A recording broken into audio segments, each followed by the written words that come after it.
So let's see. Aries, Mars, from the universe. Oh, there you go. Blessings from the universe brings you the Two of Cups. I see a lot of twos. So the twos are also about partnerships and relationships. There may be a new beginning with a partner and relationship. Two worlds colliding, two energies coming together, right, with the two worlds and the Two of Cups here. Wow, so this may be a very strong connection to blessings and love coming together in union, a soulmate energy, happiness, joy. Wow. And the Two of Cups, it really is connecting to your higher power to know that as you connect, as you meditate, this is how you receive the blessings, right? So let's pull one more card in your blessing house. And let's see. We see love. We see union. We see happiness. We see commitment. No kidding, Aries. Look at that. Blessings, commitment, marriage, love. Yeah. There's luck. There's commitment. There's just something just beautiful coming to you. But this is the month I really feel it's very important and empowering to really connect to the 12th house. But we'll talk about that in a minute. But let's connect to love, because we see love is here. Love is here very strongly for a lot of you, Aries. And that's why there's a new beginning and a lot of twos in here to show the new beginnings and new partnerships. Two worlds. Let's see. Let us pull love. Venus is in the 11th house for you in Aquarius, Aries. So this is about meeting new people, maybe very different from you and unusual, but it's having fun and cherishing the moment. You get two cards here. Another two and a one. No kidding. So you see the 2 and 1, and then we get the 2 and 1 here in your love energy. Yes, it is about the 2 of Wands. Again, looking out into the future, making plans to make some changes. I see traveling, a lot of traveling for love, traveling to be with the one you love, freedom, connecting with your friends and having a good time. But yes, you're really becoming the magician. There you go. And that is about you creating your own beginning, right? Using the tools and the vibration of the universe, your angels and guides, the divine being there for you. Wow, how awesome. So in love, it looks like you are creating a new beginning. You have all the resources to put this energy into love. It looks like there's definitely, this is a month that you are going to be looking towards love, planning for the future in love, traveling and connecting to love. There you go. So, and I see traveling. This is the card of the anchor. And it may also be that your emotions have been a little bit unstable. And I feel this month it will be, because you've got so much going on in your 12th house of Pisces. But I want you to know that what it's doing this, with the energy of your emotions being quite up and down, it's important to meditate, because you're receiving a lot of insight and understanding to plan for this new beginning, especially in love. I feel you're starting to meet new people, and I do feel Aries are going to be quite different than what type of energies and people that you usually associate with. But that's what the magician new beginning is. It's a clean slate. It's a rebirth. It's really changing your thought process and your vibrational energy to be more connected to the universe, to be more connected to your own soul vibration. So, wow, that is awesome to see. So let's look in this 12th house of Pisces, with the sun being in there, Aries, for you, and Mercury in there, and Neptune. You're also going to have a new moon there. So there's a lot going on in your 12th house. And the 12th house is all about what? Seeking oneness with God. And it is about your faith. It is about hidden tendencies and secrets that may be unfolding. But it is about the power of the sun, you, Aries, to understand what you need to do to change. And that's what the Pisces energy is doing for you this month. But let's pull a card here, 9 of Wands. So there does seem to be restless nights, something that's on your mind, something, and it could be old emotional karmic wounds that you're trying to clear out, because yes, you're starting this new beginning in April. And so I feel this is about you clearing out, and you have the old emotions, the cobwebs, the karmic situations that have trapped you. And it is time to clear that. You can see, Aries, some of you need to take time to meditate, not just sit in your bed alone and feel like you're trapped and you feel like you're in a prison, because all you have to do is just take that time that you're feeling like that and turn it into a meditation, a connection to love and emotions. And so, I'm looking at this card, and it's interesting because the bat is connected to darkness and night. So I'm also feeling like maybe a lot of you Aries have been having a lot of sleepless nights. You've been up at night, and really that's why the bat is there to say, I can comfort you. And that's why I want to look at the bat's information, because the bat's information and connections is actually very deep. And I wanted to share a few of actually some of the meanings of of the bat, because I do feel this is going to apply with so much going on in your 12th house here. And what it says about the bat. This says the bat is arriving in your life because there's a significant change, and that you pay attention to these signs. So some of the beautiful connections and meanings to the bat's spirit vibration is its rebirth, dreams, illusion, journeying, inner depth. These are all things in the 12th house. Viewing past lives, transition, pollination of new ideas, ability to observe the unseen, truth in dreams, shape-shifting, fear, transformation, psychic power, astral travel, changes for the better, moon magic. And yes, you do have moon magic in Pisces this month for you. Guardian of the night. So you have a guardian of the night, and even though the bats look a little scary, they're actually very loving and connected to the bat community, the bat family. And it's beautiful to see that they actually are very loving, and they give a lot of comfort and like emotional support through the bat colonies. So yes, look it up, because I feel you can get out of that Nine of Swords and not feel so so down on yourself, depressed, feeling like there's not this change. And again, the stingray says, you have to put things into action. You can't just sit there and think about it and feel bad about it. You've got to make some really strong change to get out of the cloudiness, right? So that's why you have a lot going on in your 12th house. So please, Aries, this month, I do feel a lot of you need to really look at what the universe can offer you, and that's important. 12th house in meditation and being mindful and looking out for those signs and symbols, because they are going to show you things to allow your mind to get clear, right? And that's what is happening in this month in your 12th house of Pisces. Seeking oneness with all, and I just feel some of you are hiding something, maybe hiding your emotions or how you're feeling, and it's important not to hold back on your feelings. So let's also look at what this Pisces new moon on, I think it's March 9th, it is going to bring to you. The moon is very connected to Pisces, the water. You've got so much water. So you just have to be okay with feeling so emotional this month here, I feel, because it's clearing out a lot of, I feel, old debris and old karma and cleansing, so you can have this magical new beginning. So new moon Pisces, let's see. Four Swords. There you go. What can I say?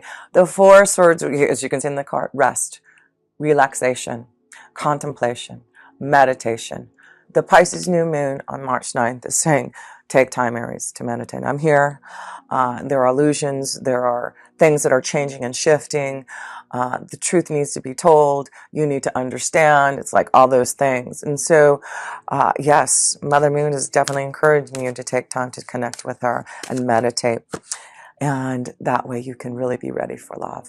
You can be ready to give a commitment to love. I just feel this is it, Aries. You are definitely releasing a karmic cycle to start a new one. So be ready for April. Be ready through this time of contemplation this month, Aries. It's bringing you forward, and it's going to give you that time to contemplate and put things into action that you want to, as the Magician. So let's look at the connection to maybe any challenge that you're facing, because so far we see a lot of love, but definitely emotions being up and down. But it's like a new freedom for you. And of course, when you're going through a cycle and a change, especially you Aries, a karmic cycle, I've been talking about, I do feel for Aries, you've been going through a transformation. You've been going through a lot of changes and endings, and this is like the culmination and the start now that you can in April, because you are getting Uranus out of your sign, and it's getting out of, you having to really feel so, what's the word I want to say, discombobulated in your energy and not very structured and not a lot of stability, but now you will. So let's see if we're going to have any kind of challenges this month. You do have Saturn and Pluto in your 10th house of your career in Capricorn. So I feel this is about restructuring changes in your career and destiny. A lot of you are going to maybe focus on what you truly want to do as a magician, right? So a lot of you are changing your job, your status. You're looking for something that is going to bring you into a place of status and power, right? You are Aries, so it's like you need to be on top. You need to have that power and status, right? So, and you are very successful and you are very determined. So let's see. Gosh, your challenge is just have love and fun and joy, to really focus on what you want in life and see that it is coming through happiness and joy. So I feel your karmic challenge and less this month is to enjoy. That's the 10 of Cups. Again, another connection to water. And you have the 2 of Cups. Wow. This is about emotional fulfillment and happiness and joy. It's important that you fulfill what you truly love to do here, Aries. And I feel that's why if you are stuck, Saturn is in your 10th house saying, here, I'm here to help you. If you are not liking what you're doing, I'm going to help you change that. It's not going to be easy because, you have Pluto there is reconstructing and making sure you get to the heart of matter of everything and resurrecting your soul. That's what you're doing, resurrecting your soul. So you're resurrecting, you're restructuring, you are focusing on what makes you happy, your family, love. It's just not about you. That's what I'm seeing too. Aries, you are the connection to self. So I feel it's not just about yourself now. You really are focusing on others to receive the happiness and joy that you want to be around. So I want to pull a self-care card also for this connection to your 10th house, to any karmic challenges and situations that may be coming about for you. So one card here, goals, because you are focusing on your goals, and that is the 10th house, right? So set a goal, write it down, and release the outcome. Small steps make a big difference. And so you have to focus on your goals, right? That's why I feel the 10th house with Saturn and Pluto and Capricorn being in there, they are really wanting you to focus on your goals. Capricorn focuses on their goals. They are determined to follow through no matter how long it takes. And that is you. There you go, Aries. Focus on your goals. Focus on what makes you happy. That's your challenge, your karmic situation this month. That's all you have to do. And meditate, contemplate, think about those goals, because you're going to start to really fulfill them starting in March.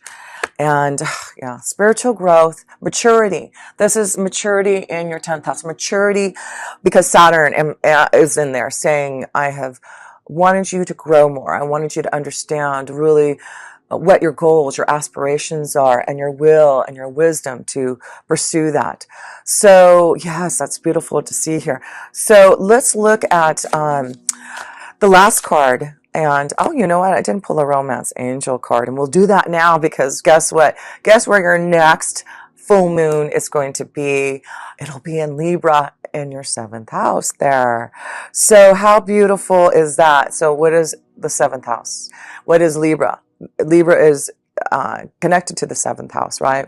So that is about relationships, partnerships, cooperation, connecting to those that you are finding, the equal to. And yeah, and that's why the 2 worlds, we're going to read that too. But yes, we'll pull a love romance angel card also, because I feel at the end of the month, this is when you're going to start to really feel all this passion and love and connection. So if things are a little fuzzy in your love department, it's definitely going to get clearer as the month goes by. So let's see. Oh, this one wants to come out. Oh my goodness. No wonder it wanted to come out. Ace of Wands. Here's your new beginning. Action. This is you. Aries, you are the Ace of Wands. It's about, receiving a gift, receiving the insight, the creativity, the understanding, the love. This is, the universe, your angels and guides giving you this wand, this stick for action, for new growth to spurt, right? So yes, this is what's happening. I feel a new beginning in love, a new beginning in balance, in relationships, partnerships. It is a focus of new beginnings and partners for you. So look out for the signs and symbols. I do feel there's a new job opportunity for a lot of you if you pay attention. The Ace of Wands is here to say, yeah, I'm going to give you this happiness, this joy. I want you to focus and be realistic about your goals and be determined by your will to complete it. So the last card I wanted to read was about this Two of Scrolls here, right? And this is about two worlds. So let's read the last card here to close up, because it's a wonderful month for you this month here. Two of Scrolls here. Here we go. Surrounded by a spinning wheel and baskets of wool, a beautiful woman, worried and tired, gazes at the embers in the fireplace. She has worked hard at her spinning for the coins that are gathered on the table. The expansive window behind her looks at the Buddhist monastery high in the mountains. When you receive this card, there is a conflict in your life between what the outer world requires of you and how your own spirit directs you. And that is so true, and that's why the 12th house is there. Two worlds are colliding, and you are really trying to understand the outer world as well as the inner world. You actually may have had a number of past lives where you wanted to focus on your spiritual growth and therefore joined a monastery to do so. So yes, I do feel the karmic house, the 12th house, is that connection to maybe a monastery. Maybe you're going to receive a lot of dreams of maybe past lives that you have dealt with, but I do feel there's a strong connection to your spiritual, the spiritual connection that you've had in past lifetimes. It's coming through again, I feel, this month. Then missing the wonders that the secular world could offer, such as a love, family, and financial success. You choose the secular world exclusively in your next incarnation. Yet this didn't offer the spiritual focus you also sought. Because of this, it is likely that you bounce back and forth from the monastic to the personal in a number of incarnations and through a number of different faiths. And that's interesting, because I feel that's what's going on this week. Sorry about you. I thought my video went off. It's saying I've got to close up here and finish. That's what it's saying. But just to say a few things about that, because it really is showing that this is why you're feeling emotionally confused right now. And with Neptune and Mercury being in that 12th house, there may be a lot of confusion and insight to believe in what you're receiving from the universe. But I do feel you will use your instinctual understanding with the stingray and the bat energy. But this is really about knowing that, this is a time this month to be connected to one of your past lives as being secluded in a monastery, because I do feel that it's going to be important for you this month so that you can really understand more about love and family and more financial success. So you are now again experiencing a polarity between a fully realized, self-realized spiritual experience and personal success in your day-to-day life. It often feels as if you have to let one go in order to embrace the other. Yes, this push-pull will continue until you learn to bring your spiritual self to every situation in your personal life. It's time to replace worry with trust and integrate. Yeah, time to take worry and bring it into trust, right? And see things clearer. And integrate your eternal truth and your temporal reality. If you have a job or are in a relationship that actively pulls you from your spirit, you must deal with it or possibly leave it. Who you are forever is who you are now. Let nothing impede that power. When you own it, absolute realization in both worlds will elude you no longer. When you own it, and you definitely own it there, Aries, and I do feel this is the month to really focus on the two worlds, the inner and the outer, and how to receive that balance. The number 2 is that balance, right? The outer and inner world coming together and balancing out there. And that's just great because the one magical card you have of a major arcana explains everything, because you have the Ace of Wands, you have the new beginning, and you have the Magician.